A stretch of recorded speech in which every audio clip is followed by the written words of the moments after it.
Hey gardening buddies. As many of you know, if you follow my channel, I've been doing the Back to Eden method of growing vegetables and flowers for about 4 years now. I think the one question I get asked most is, what do you do if your soil is really poor and you have fresh wood chips? What do you do? How do you plant? Do you plant in the poor soil or do you plant directly in the wood chips? Well, first of all, you never want to plant in fresh wood chips because it's not soil yet. It won't become soil until the wood chips decompose. So I have a method for people who have really bad soil like I have. Here in the mountains, my soil is just like clay cement with rocks mixed in. It's horrible. So all the efforts that I've taken thus far of digging a hole in it, which takes forever, and mixing like compost in the hole with the native soil and putting my plants in has not worked at all. I mean, everything that I've planted that way has died. So what I've been doing is when I have fresh wood chips, I plant in the wood chips, but I make a bucket, like a container, out of the wood chips. Let me show you how.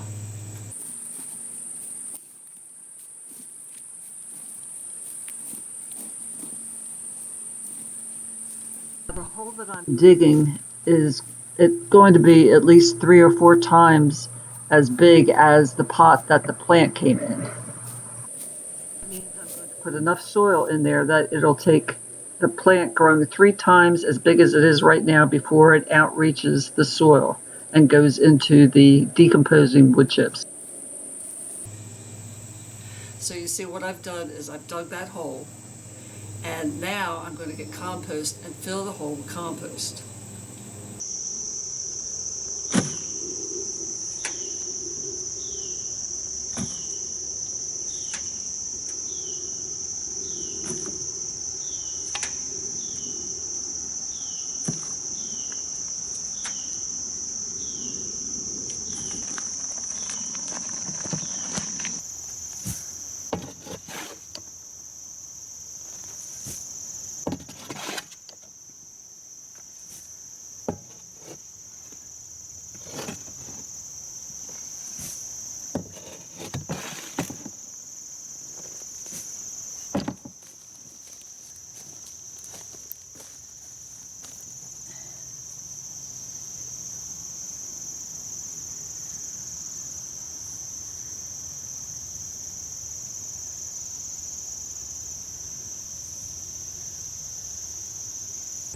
And then once the compost is in there, you just put your plant in and fill it all in the rest of the way with compost or any kind of garden soil that you have.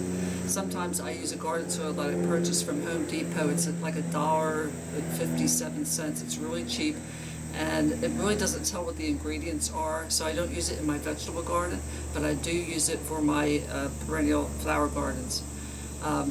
Someone told me that it was really just decomposed wood chips, so that would be perfect if that's what it is. I don't think they add other things to it, but I can't swear on that. It's just advertised as topsoil. But anyway, I will get that if I don't have enough compost and just fill in the plant. And it works out really well. I've done that with almost everything out here now, and I have not had a single problem with it. And I think the reason why is I put enough soil so that when the plant starts growing longer roots, it's going into the soil, and it takes a long time before it's actually ready to go into the area where there is the wood chips. By that time, hopefully, the wood chips will be decomposed. And I've done that in certain areas about 2 years ago here, and it's worked really great. In some areas, like the one I'm going to show you next, I had to go 3 feet deep with wood chips just to try to make it level, because it was on a slope that went back away from my area where I want to plant, just like this. So I filled it in like 3 feet.